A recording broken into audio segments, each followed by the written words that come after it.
seja curado agora. Em nome de Jesus. Cura agora. Em nome de Jesus. Seja completamente curado. Creia, irmãos. Falar sobre missões não tem como a gente mencionar, deixar de mencionar, na realidade, Atos dos Apóstolos. Já foi ministrado em algumas terças, quintas, em algumas escolas bíblicas sobre este texto, ao qual é bem conhecido de cada um de nós. Nós vemos, amados irmãos, que as Assembleias de Deus, quando nós olhamos ao nosso redor, dentro do seu nome também, nós olhamos que tem Pentecostes, a igreja pentecostal, a igreja Assembleia de Deus pentecostal. É um nome a qual a gente vê e escuta, mas eu queria desta vez perguntar aos irmãos, e uma pergunta para a gente meditar nesta noite de hoje. Os irmãos sabem o porquê deste nome pentecostal? A gente vai ver, irmãos, cada vez mais que verdadeiramente isso acontece nos Atos dos Apóstolos, ou, para alguns estudiosos, Atos do Espírito Santo através dos Apóstolos. A gente vai ver, irmãos, que dentre toda essa questão do Pentecostes, nós veremos que há algo que foi predito lá no Antigo Testamento. Mas antes disso, a gente vai ver que para nós entendermos qual é esse nome, o porquê da gente entender que nós somos pentecostais, nós somos assembleianos, mas também somos pentecostais. Irmão, por que eu preciso saber disso? Qual é o intuito de eu entender isso? A gente vai ver que nós conhecemos o que é ser pentecostal, é que a gente entende qual é a nossa missão e qual é a natureza da nossa experiência sobrenatural com o Senhor. A gente vai ver, irmãos, que a nossa missão, ela nasce quando o Senhor vai dizer: ficai, pois, em Jerusalém, até que do alto sejais revestidos de poder, para vocês serem minhas testemunhas em toda Jerusalém, Judéia, Samaria e até os confins da terra. A gente percebe que a natureza do Pentecostes, a natureza da igreja pentecostal, ela é uma só da missão: ser testemunha em Jerusalém, Judéia, Samaria e até os confins da terra. A minha e a tua missão, meu amado irmão, enquanto assembleiano, enquanto servos do Senhor, eu quero te dizer que é para sermos testemunhas do amor de Cristo. A minha e a tua missão maior é proclamar o Evangelho que salva, cura, liberta, batiza com o Espírito Santo e dizer que o Senhor daqui a pouco ele voltará. A minha e a tua missão maior, irmãos, não é pregar chave, não é pregar a porta aberta, não é pregar a casa nova. A minha e a tua missão é dizer: Jesus ele salva, Jesus ele cura, Jesus ele batiza com o Espírito Santo e que ele em breve voltará. Glória a Deus. Sobre isso, irmãos, aqui eu abro um parênteses bem breve. Gosto muito de ouvir pregações. A minha esposa está aqui, ela não me deixa mentir. Muitas das vezes eu chego das terças-feiras, chego das quintas-feiras, chego no domingo, chego em casa, ela está conversando comigo, eu boto ali uma pregação de fundo para estar mais uma vez ouvindo pregação. Quando eu estou no trabalho no estoque, eu inicio o dia já com louvor, mas coloco uma pregação, termino a pregação, já emendo em outra pregação. É isso, é de mim, arde o meu coração para cada vez mais entender e escutar a palavra do Senhor. Por que eu digo isso? Em uma certa pregação do pastor Eliseu Rodrigues, ele falou sobre algo que chamou muito a atenção, e quando ele ministrava, Deus ministrava algo no meu coração também. O título da mensagem dele eu trago também para o título dessa mensagem, que é o quadrilátero pentecostal. Mais uma vez eu repito: o quadrilátero pentecostal. Irmão Alan, o que é esse quadrilátero pentecostal? Para você entender o porquê nós somos pentecostais, é porque tem 4 pilares, 4 lemas a qual eu e você falamos aí fora. E qual é? Jesus Cristo salva, Jesus Cristo cura, Jesus Cristo batiza com o Espírito Santo e que ele em breve voltará. Podemos repetir em nome de Jesus? Eu falo, os irmãos repetem: Jesus Cristo salva, Jesus Cristo cura, Jesus Cristo batiza com o Espírito Santo e em breve ele voltará. Esse é o quadrilátero pentecostal a qual nós estamos enraizados dentro do nosso coração.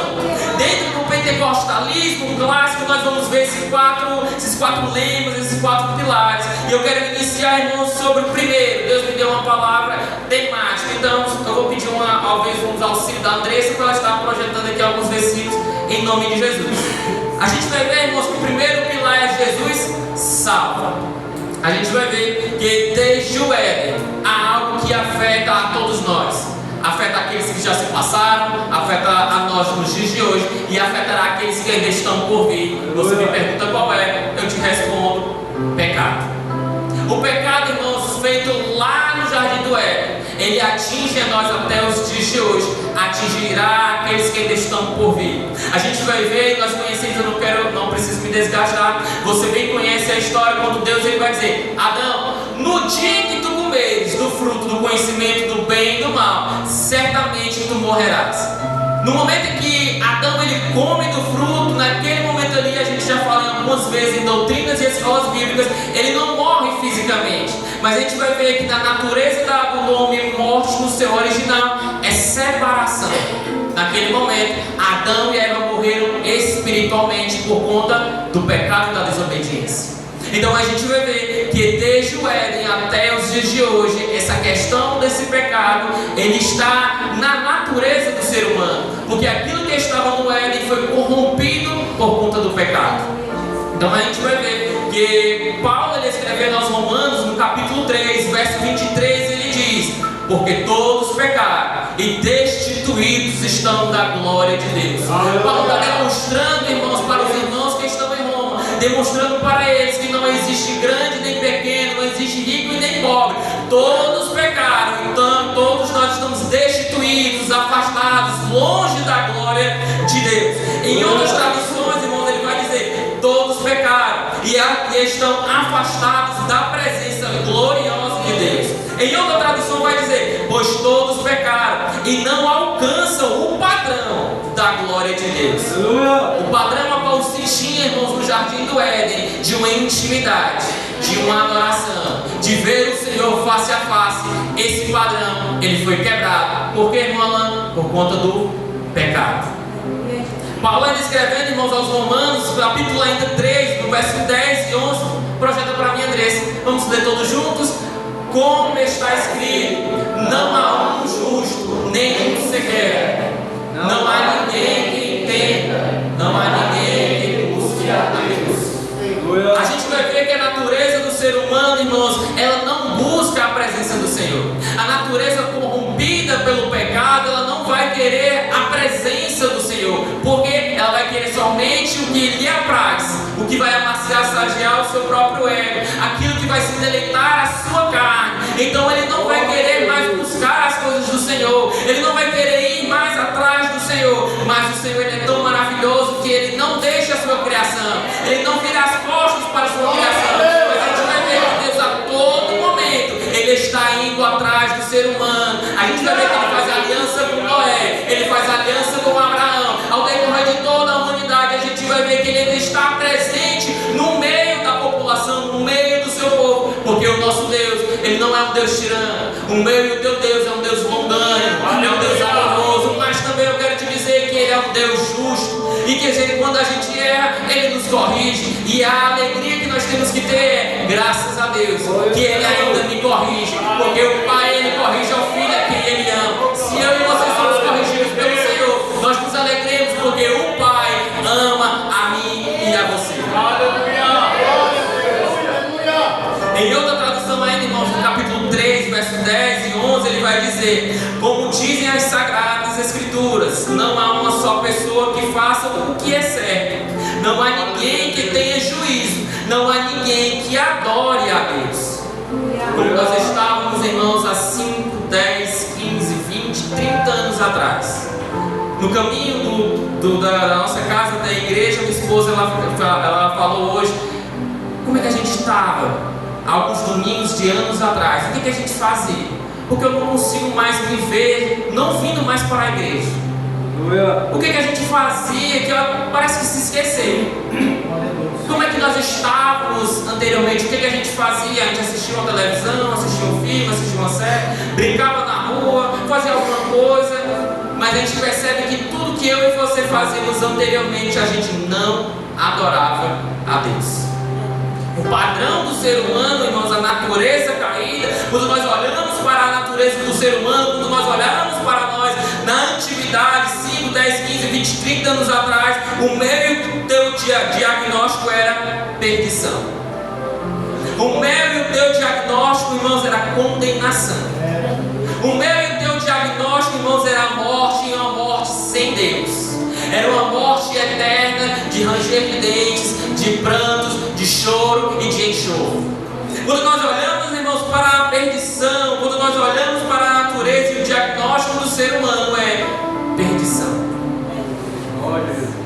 Talvez as pessoas, eu quero pensar, talvez nas hostes celestiais as pessoas olhavam para a criação e diziam lá, não tem mais jeito. Pecaram, caíram, não querem mais adorar aquele que o criou. Eles não querem mais buscar aquele que formou eles do barro. Eles não querem mais adorar ou buscar a santificação. Talvez nas hostes celestiais eles diziam, é queda. Estão caídos, eles não vão mais se recuperar, eles não vão mais adorar o Senhor, eles não vão mais buscar a face de Deus. Isso, irmãos, era talvez aqui eu conjecturo, era o que estava sendo dito, mas graças a Deus, que em Lucas capítulo 2, verso 11, Andressa, por gentileza, Lucas capítulo 2, verso 11. O meu e o teu diagnóstico era perdição, o meu e o teu diagnóstico era morte sem Deus. Mas Lucas capítulo 2, verso 1, ele vai dizer, pois na cidade de Davi vos nasceu hoje. Aleluia. Vos nasceu hoje. Vos nasceu hoje o Salvador, que é Cristo o Senhor. João Batista, irmãos, ele vai dizer, eis o Cordeiro de Deus que tira o pecado do mundo. Jesus, ele vai dizer, eu sou o caminho, a verdade e a vida. Pedro, em Atos capítulo 2, verso 38, ele vai dizer, depois de uma grande pregação cristocêntrica, ele vai dizer, porque 37, os irmãos estão lá depois da pregação do apóstolo Pedro, no verso 37 do capítulo 32, ele diz, e ouvindo eles isto, compungiram-se em seu coração, perguntaram a Pedro e aos demais apóstolos, que faremos, homens e irmãos? Que faremos para os irmãos? Antes da gente ler o 38, percebem que eu já falei em algumas escolas bíblicas. Quando nós estamos pregando nas terças, quintas e domingos, o pregador ele faz o apelo ao pecador. O pregador ele faz o apelo à igreja. Quem quer aceitar Jesus, quem quer se reconciliar com o Senhor, é o pregador que faz o apelo. Neste momento, a pregação de Pedro, cheio do Espírito Santo, é tão cristocêntrica, é tão fervorosa, é tão grandiosa, que o pecador é que faz o apelo para o pregador. O que faremos, irmãos? O que nós faremos? Quando a pessoa entende, o pecador entende como é que ele está, a sua natureza caída, degradante, morte sem Deus, ele diz, o que é que eu faço, Pedro? Pedro diz, arrependei-vos. Arrependei-vos. Arrependei-vos. E cada um de vós seja batizado em nome de Jesus Cristo, em remissão de pecados, e recebereis o dom do Espírito Santo. É muito bom, irmãos, a gente ver que Deus ele nunca é pego de surpresa. A serpente entra no jardim do Éden, fala com Eva, depois Eva dá o fruto para Adão, eles comem, morrem espiritualmente, eles são expulsos, e a gente vê que Deus ele nunca é pego de surpresa. Porque, irmã, a gente vai ver que Apocalipse vai dizer que já tinha um cordeiro imolado. Deus ele vai dizer que da semente da mulher ia nascer um que pisaria a cabeça da serpente. Tudo isso, irmãos, é para que a gente entenda que lá no jardim do Éden teve uma queda, teve uma degradação, teve uma morte espiritual, mas lá na frente já tem uma cruz preparada, já tem um cordeiro que vai ser imolado, porque ele sabe que o sangue ia descer nos umbrais e a gente sairia salvo, porque ele diz na cruz do Calvário, tetelestai, está consumado, está pago, a célula está rasgada, aquilo que estava perdido, agora eu restituo e reconstituo no meu sangue. Eu e você, nós estamos aqui hoje porque o sangue do Cordeiro desceu na cruz do Calvário. Eu e você só estamos aqui hoje porque Cristo salva. Eu e você só estamos aqui hoje porque Jesus Cristo é Deus que salva. O primeiro pilar e o primeiro lema, irmãos, é Jesus Cristo salva. Atos dos Apóstolos,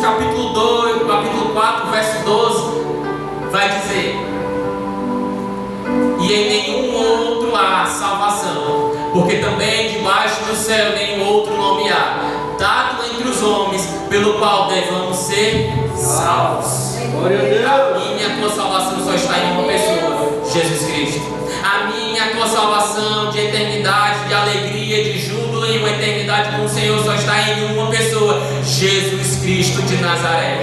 Porque Ele é o caminho, a verdade e a vida. Ele é o Cordeiro de Deus que tira o pecado do mundo. Ele é a porta das ovelhas. Ele é o bom pastor. Ele é a raiz de Davi. Ele é o leão da tribo de Judá. Ele é o alfa, é o ômega, é o princípio, é o fim, é aquele que era, que é e que há de vir. Ele é Deus. O segundo pilar, irmãos, do equilátero pentecostal, o segundo leme, o segundo pilar, Jesus Cristo cura. Glória a Deus. A gente vai ver, irmãos, em ramos teológicos, de que as pessoas estudando sobre Atos dos Apóstolos, ou os acontecimentos históricos, alguns ramos teológicos vão dizer que os dons eram somente para aquele momento. O batismo com o Espírito Santo era somente para aquele ambiente. Sobre a questão do sobrenatural de Deus acontecer somente naquele lugar. A gente vê, a gente fala sobre essa linha teológica que se chama cessacionistas, que dizem que os dons, a cura, o milagre, o sobrenatural de Deus cessaram, só foram para aquele momento. Nós, como assembleianos pentecostais, cremos na continuidade dos dons, porque a Bíblia diz que Ele é o mesmo ontem, hoje e eternamente. Eu quero repetir: Ele é o mesmo ontem, Ele é o mesmo hoje, Ele é o mesmo eternamente. A Assembleia de Deus pentecostal, nós como pentecostais, irmãos, nós somos continuistas. Nós cremos na continuidade dos dons. Nós cremos nos batismos com o Espírito Santo. Nós cremos na renovação que o Senhor Ele dá. Nós cremos em profecia. Nós cremos em cura. Nós cremos que o aleijado ele pode andar, o cego pode voltar a enxergar, o mudo e o surdo pode voltar a falar e a escutar, aquele que está leproso pode ser limpo, o que está morto pode reviver. Eu e você cremos também, porque Ele operou ontem, Ele operou antes, Ele opera hoje e Ele vai operar. Lucas capítulo 4, versos 18 e 19 diz: Glória a Deus. O Espírito do Senhor está sobre mim, pois que me ungiu para evangelizar os pobres, enviou-me a curar os contritos de coração, a proclamar liberdade aos cativos e restauração da vista aos cegos, a pôr em liberdade os oprimidos e a anunciar o ano aceitável do Senhor. Atos capítulo 10, verso de número 38, irmãos, ele vai dizer: como Deus ungiu a Jesus de Nazaré com o Espírito Santo e com poder, o qual andou fazendo bem e curando a todos os oprimidos do diabo, porque Deus era com ele. Glória a Deus. A gente vai ver, irmãos, a todo momento Jesus em seu ministério curando. Eu quero fazer uma pergunta para os irmãos hoje: você crê que Jesus cura? Glória a Deus. Você crê, irmãos, ainda que Jesus cura, que Ele ainda restaura, que Ele ainda vivifica, que Ele é aquele que está com dor, Ele faz ser curado? Você crê, irmãos, que aquele que está acamado volta a andar? Você crê, irmãos, que aquele que está cego volta a enxergar? Você crê, irmãos, que aquele que não está conseguindo falar volta a falar? Tem uma história, irmãos, na Bíblia de um rapaz. Ele está no caminho. Aleluia. E uma grande multidão está acompanhando Jesus e ele está lá no caminho. E aí as pessoas começam a adorar, começam a falar entre eles e diz: quem está passando aqui é Jesus. Tem um rapaz, irmãos, que está no caminho e diz: opa, esse aí eu nunca vi. É o cego de Jericó. Esse aí eu nunca vi. Mas eu já ouvi falar que ele cura. A gente vai ver, irmãos, que o cego de Jericó, a gente não tem tantos relatos sobre ele dentro da Bíblia. Mas como um bom estudante da palavra que nós somos, a gente vai ver que o judeu, desde o seu nascimento, desde a sua pequenice, desde a sua criança, quando era criança, o pai, ele ensinava as Sagradas Escrituras Talvez, irmãos, o pai desse século, ele chegou em Isaías 53, no verso 4 e 5, que diz: verdadeiramente, Ele tomou sobre si as nossas enfermidades. Glória a Deus. Verdadeiramente, Ele tomou sobre si as nossas enfermidades e as nossas dores levou sobre si. E nós o reputávamos por aflito, ferido de Deus e oprimido. Mas Ele foi ferido por causa das nossas transgressões, moído por causa das nossas iniquidades. O castigo que nos traz a paz estava sobre Ele, e pelas suas pisaduras fomos sarados. Talvez o cego que estava lá, o cego de Jericó, irmãos, ele estava no caminho, e talvez as pessoas que passavam por ele falavam: ó, tem um Jesus aí, que é da cidade de Nazaré. Opa, eu conheço as Escrituras. As Sagradas Escrituras vai dizer que tem um Messias aí que viria de Belém, passaria por Nazaré, e o nome dele também seria falado como Nazareno. Talvez as pessoas passavam por ele e diziam: ah, ele tem 30 anos, ele está com 12 discípulos, ele está andando, ele está curando, ele está vivificando aqueles que estavam mortos. Ele disse assim: esse aí eu nunca vi, mas a palavra eu conheço. Glória a Quando Deus. Jesus passa pelo caminho, ele diz: Jesus, ó filho de Davi, tem de misericórdia de mim. Glória a Deus. Aleluia. As pessoas dizem: cara, fica calado, fica quieto, o mestre está passando. Jesus, tem misericórdia de mim. E aí Jesus disse assim: chama ele. Glória a Deus. O que queres que eu te faça? O que queres que eu te faça? Ele disse: Senhor, eu quero hoje ver. Glória a Deus. Aleluia. A cura do cego, irmãos, ela é instantânea. Mas o meu coração arde para te falar o que o Senhor quer te perguntar. O que quer que você faça? O que você quer que Ele te faça hoje? Glória a Deus. A gente vai ver, irmãos, que nos momentos da Bíblia a gente vai ver que tem curas instantâneas, mas também a gente vai ver que tem curas que em um processo não são instantâneas, é ao decorrer do tempo. A gente vê que Jesus ele cura de várias formas, instantaneamente ou progressivamente. Aleluia. Com esse cego ele curou instantaneamente, mas tem outro também que ele vai passar lodo nos seus olhos, vai pedir para se limpar: estou vendo só um pouco, vai lá, vai de novo, e aí ele é curado. É progressivo. Então a gente vai ver, irmãos, que quando Paulo ele escreve a carta aos Coríntios, falando sobre os dons espirituais, ele coloca dons de curar. Glória a Deus. Não são dons de curar, não são dons de cura, perdão, dons de curar, vários dons da mesma maneira, mas são dons de cura. A gente vai ver que Deus ele forma, ele salva, ele cura de várias e várias maneiras, instantaneamente ou progressivamente. Eu quero te perguntar, irmão, se você crê que Jesus cura. Levante suas mãos nessa noite de hoje, levante suas mãos. E repita comigo: Jesus, eu quero ser curado. Aonde tiver uma enfermidade, eu declaro em nome de Jesus que seja curado agora. Em nome de Jesus. Cura agora. Em nome de Jesus. Seja completamente curado. Creia.